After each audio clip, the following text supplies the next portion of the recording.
PBA Shark doo doo doo doo doo. PBA Shark doo doo doo doo doo.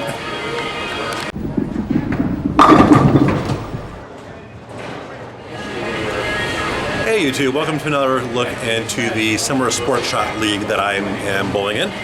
Once again, I'm not generally filming this league, but tonight I'm on a shot I've never bowled before. I'm bowling on 48-foot PBA Shark. I've never bowled on anything this long before. Similar to I never bowled on anything as short as the 35-foot one from a few weeks ago. So I'm going to go ahead and record tonight and see how that goes. Expecting to basically be playing deep inside, going to try with Reality and the Axiom. By the way, brand new ball, the Axiom. That'll be hidden here tonight. If that goes well, then should be an interesting and fun night. So go ahead and get ready, get warmed up, get stretched out, and get ready to bowl on Shark.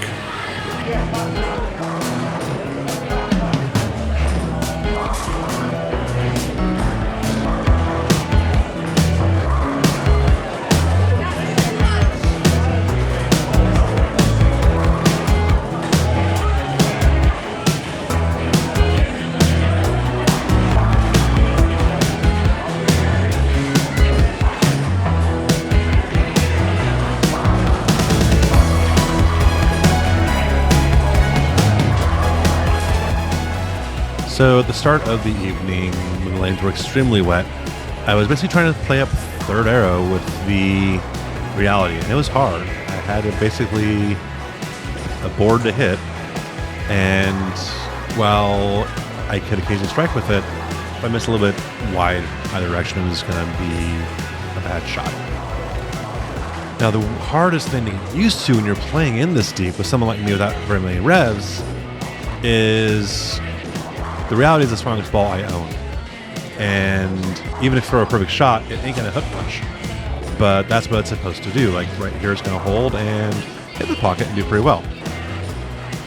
But that's something that's really hard to get used to, and you're gonna see me throw a shot like right here, where I'm still very confused, even though I threw a strike, because the ball isn't moving.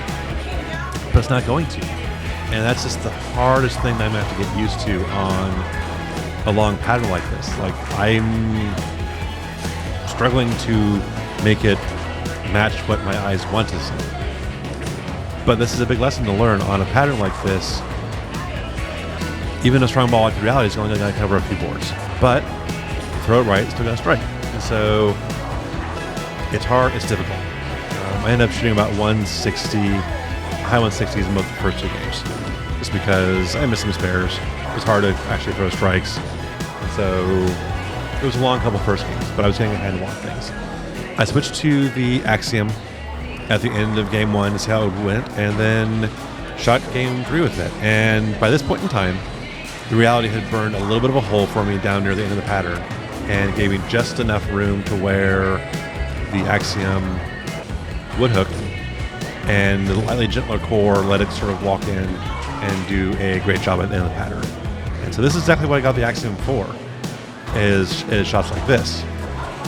And so at the end of the game, I needed 3 strikes to beat the other bowler on the other team by 1 pin. So he was cheering me on here, and I came in the 10th and immediately promptly do that. And it was a hell of a way to finish off what was kind of a tough night, but it definitely helped me feel a lot more confidence, both in my shot and with that ball. So that was an interesting night, getting to learn a really difficult pattern. It pretty much went as I expected it to, but I cannot express how weird it is to throw your strongest ball and have it move like 3 boards. A big part of my bowling education over the last year has been learning how to recognize playing a lane front to back rather than side to side, and nothing illustrates that quite like bowling on a super long pattern. As the pattern broke down just a little bit around my break point, that finally gave me a little bit of misroom. I'm actually pretty happy with myself recognizing that the Reality was getting a little hard to control and making the change to the Axiom. This is the first time I'd thrown this ball, and I picked it up because I wanted to add a really strong but controllable ball to my arsenal after realizing that my shiny ASIMs weren't really doing it for me on sport patterns. And it was exactly what I needed here once I burned up my spot for it to break off of. In a regular league or tournament environment, that might have happened sooner, but here I was the only person on my pair throwing that spot. My teammates just throw up the middle, and the other bowler that was on the other team was on the left side. So that transition might happen a little faster in the future. So we'll see. Heck, the Axiom might be in play by the end of warm-ups on a more fully stocked pair. Going forward, I have a couple of challenges. I've noticed through watching the video that my timing has regressed a little bit to where I'm sliding at the same time as my release again. So I'm going to have to spend some dedicated time in practice to get myself planted prior to release like I've been taught to by Will. This is a critical part of my game moving forward because it provides me with more power and is easier on my hips. The other challenge is somewhat related. I had a fall in my most recent practice. My timing was seriously off in this shot, releasing the ball practically before I was even sliding, and I just tumbled forward. I landed hard on my slide with my elbow under me, and the impact gave me a pretty serious case of bruised ribs. As I record this 3 days later, I'm in a fair bit of pain whenever I move any large amount, so bowling of any sort, league or practice, is going to be on hold for a couple of weeks, which sucks because I was really looking forward to get a lot of practice in over the next month or so to start nailing things down before winter league. Alas, such things happen. Injuries are a fact of life, even in a sport as non-contact as bowling. Hope this helps hammer home the importance of good timing and gets me on the track to have better footwork.